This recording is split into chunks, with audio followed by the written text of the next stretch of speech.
السلام علیکم، بسم اللہ الرحمن الرحیم، اللہم صلی علی محمد کما تحب و ترضیٰ۔ پچھلی ویڈیو میں ہم نے جنات کی کچھ شناخت جانی تھی جو کہ حضرت لاہوری نے حضرت علامہ لاہوتی کو بتائیں۔ اگر آپ نے وہ ویڈیو نہیں دیکھی تو آپ وہ ویڈیو ضرور دیکھیں کیونکہ وہ بہت ہی انٹرسٹنگ ہے۔ چلیں اب اگلے ٹاپک کی طرف بڑھتے ہیں۔ حضرت علامہ لاہوتی فرماتے ہیں، میں نے حضرت لاہوری سے ایک اور سوال کیا کہ حضرت میرے پاس روحیں مختلف شکلوں میں بہت زیادہ تشریف لاتی ہیں یا میں ان کے پاس حاضر ہوتا ہوں۔ ایک انوکھی چیز جو میں نے اکثر دیکھی ہے کہ جب وہ تشریف لاتے ہیں تو ان کے ساتھ صالح جنات کے لشکر ضرور ہوتے ہیں۔ ابھی پچھلے دنوں میری ملاقات حضرت امام زین العابدین رحمۃ اللہ علیہ سے ہوئی۔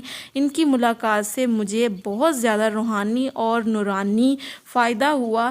یہ ہماری ملاقات کئی گھنٹے تک محیط رہی تو حضرت امام زین العابدین رحمۃ اللہ علیہ کے ساتھ بھی لاکھوں جنات موجود تھے۔ ان میں سے ایک جن نے ازراہ محبت مجھے خوشبو دی۔ حضرت لاہوری فرمانے لگے، دراصل جنات ان کے خادم ہوتے ہیں اور یہ خدام اپنے مخدوم کے ساتھ ہی چلتے ہیں۔ یہ وہ خوشبو ہے جس میں ایک قطرہ حضور اقدس صلی اللہ علیہ وآلہ وسلم کے پسینہ اطہر کا ملا ہوا ہے، اور اس خوشبو کے جو کمالات ہیں وہ میں بیان میں نہیں لا سکتا۔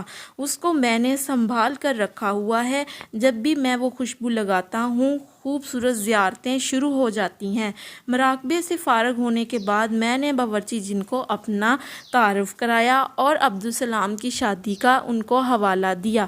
میری بات سن کر باورچی جن بہت خوش ہوئے، بڑے پرتپاک سے ملے، کہنے لگے بڑھاپا ہے، نظر کمزور ہے، یادداشت پر اثر ہے، اس لیے پہچان نہ سکا۔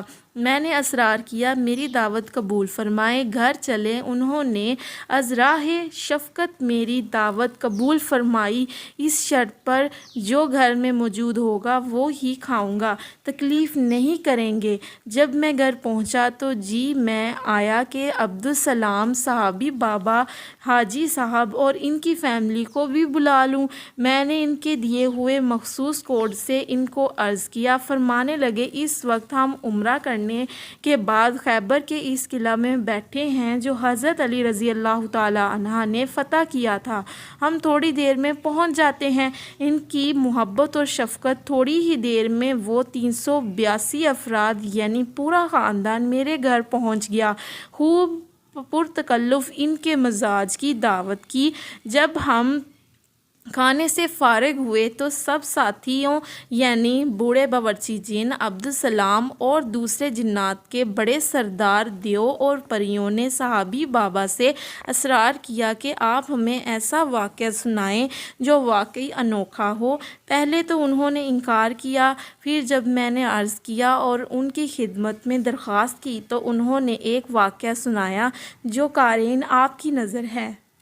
علامہ لاہوتی فرماتے ہیں کہ صحابی بابا کہنے لگے، یہ واقعہ خلیفہ مامون الرشید کے دور کا ہے۔ اس کی خلافت تمام براعظم ایشیا اور عرب تک پھیلی ہوئی تھی۔ اس کی ایک لونڈی تھی جو واقعی حسن و جمال کا ایک پیکر اور کمال تھی۔ وہ دراصل نیشا پور کے قریب ایک گاؤں جس کا نام مارز تھا، وہاں کے ایک کسان کی بیٹی تھی۔ بچپن سے رنگ روپ دیکھ کر اس کی ماں اسے چھپاتی تھی اور ابھی وہ چھوٹی ہی تھی کہ اسے گھر سے زیادہ باہر نکلنے پر پابندی لگا دی گئی تھی۔ یوں جوانی کے دن رات طے ہوتے گئے۔ گاؤں کے نوجوان بلکہ ہر نوجوان کی خواہش تھی کہ اس سے شادی کرے، لیکن اس کے ماں اور باپ کی خواہش تھی کہ بیٹی ایسے شخص سے بیاہی جائے جو صالح ہو، چاہے غریب ہی کیوں نہ ہو۔ یہ بات خلیفہ کے ایک وزیر واسق عطا جودری کے ذریعے خلیفہ تک پہنچی۔ اب جب خلیفہ نے اس کسان کے گھر مامون رشید کی اطلاع پہنچائی تو وہ حیران ہوئے کہ ہماری اتنی کیا اوقات ہے، خلیفہ تو ہم سے مقام اور مرتبے میں بڑا ہے۔ آخرکار انہوں نے وہ لڑکی خلیفہ کو دے دی۔ خلیفہ نے اسے اپنے حرم کا حصہ بنا لیا اور سب لونڈیوں سے اونچا مقام دیا۔ وہ لڑکی خوش شکل تو تھی ہی، خوش اخلاق بھی تھی۔ اس لونڈی نے آتے ہی خلیفہ کی زندگی میں سب سے پہلی جو تبدیلی پیدا کی وہ یہ کہ خلیفہ کی زندگی غرباء، مساکین اور پسے ہوئے طبقے کے لیے وقف ہو کر رہ گئی، بلکہ اس سے زیادہ خلیفہ کی زندگی میں اور تبدیلی جو آئی وہ یہ تھی کہ خلیفہ نیک اعمال کی طرف متوجہ ہوا۔ یوں ہی دن رات گزرتے گئے، آپس کی محبت بڑھتی گئی، لیکن ایک دن عجیب واقعہ ہوا کہ خلیفہ نے محسوس کیا کہ آہستہ آہستہ اس کے دل سے اپنی لونڈی کی محبت کم ہو رہی ہے۔ خود اس لونڈی نے محسوس کیا کہ محبت کی جو شدت پہلے تھی وہ شدت واقعتاً کم ہو رہی ہے۔ اب خلیفہ مامون بھی پریشان، بلکہ ایک بار تو خلیفہ اس لونڈی کو کہہ بیٹھا کہ اب تیرے حرم میں میرا دل آنے کو نہیں چاہتا، بعض اوقات کھچے اور دکھی دل کے ساتھ آتا ہوں، کیا کروں، مجبور ہو کر آتا ہوں، ورنہ جو پہلے دل اور محبت کی موجوں کے ساتھ آتا تھا اب معاملہ اس طرح نہیں۔ کئی ہفتے گزر گئے۔ خلیفہ کے دربار میں ایک درویش سعید بن ثابت المروزی رہتے تھے جو کہ خود بہت بڑے عامل تھے۔ ان سے تذکرہ ہوا تو انہوں نے 3 دن کی مہلت مانگی۔ 3 دن کے بعد انہوں نے انکشاف کیا کہ اس لونڈی کے حسن و جمال کی وجہ سے ایک طاقتور عامل جن اس لونڈی کے پیچھے پڑ گیا ہے، جو اسے ہر صورت میں پانا چاہتا ہے، اور اس نے کالے جادو کے ذریعے لونڈی کو آہستہ آہستہ خلیفہ سے دور اور خلیفہ کو لونڈی سے دور کرنا شروع کر دیا ہے، اور عن قریب ان دونوں میں نفرت ہو جائے گی اور لونڈی کو خلیفہ اپنے حرم سے نکال دے گا۔ یوں یہ اپنے گھر واپس کسان کے پاس چلی جائے گی اور اس کالے جن کا مقصد پورا ہو جائے گا۔ اس درویش نے ایک اور بات یہ بھی کہی کہ گھریلو جھگڑوں میں سارا ہاتھ جنات کا ہوتا ہے، اور جھگڑوں میں ان کے کئی مقاصد ہوتے ہیں، ضروری نہیں ان کا مقصد عورت کو پانا ہو، ان کے اور بھی کئی مقاصد ہوتے ہیں۔ اگر ان گھریلو جھگڑوں کا علاج کرنا ہے تو ان جنات کے دفع کرنے کا انتظام کرنا بہت ضروری ہے۔ اس کی طرف اکثر لوگ توجہ نہیں دیتے، جس کی وجہ سے کام اکثر طلاقوں، جھگڑوں، گھریلو بے سکونی کی طرف چلا جاتا ہے۔ بالکل یہی حال خلیفہ کا ہوا۔ اب جب خلیفہ کو یہ پتہ چلا تو وہ پریشان ہو گیا۔ لونڈی نے تو رو رو کر اپنا برا حال کر لیا۔ خلیفہ نے درویش کو حکم دیا کہ اب اس کیس کو حل کر اور اس کالے جن کا جادو ختم کر۔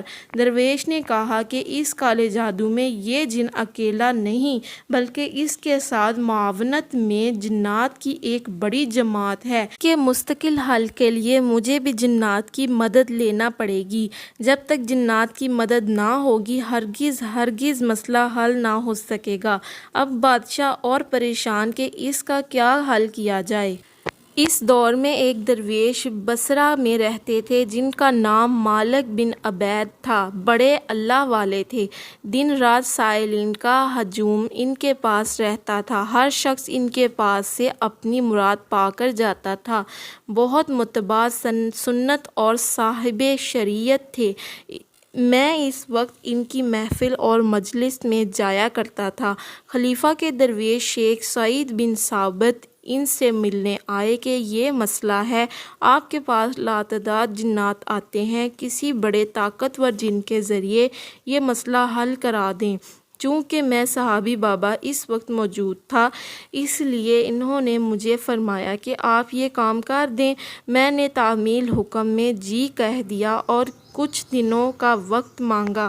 اب میری کہانی سنیں صحابی بابا کی۔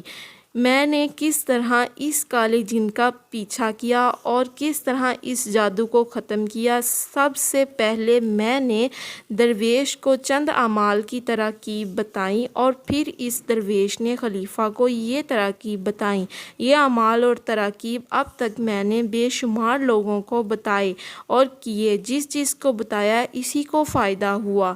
نیکسٹ ویڈیو میں آپ کو صحابی بابا نے جو اعمال اس کالے جن کو ختم کرنے کے لیے کیے، جو کہ ہم تک علامہ لاہوتی صاحب نے پہنچائے، آپ سے شیئر کروں گی۔ اس کے لیے آپ میرے چینل کو سبسکرائب کریں اور ویڈیو کو لائک کریں۔ اللہ حافظ، فی امان اللہ۔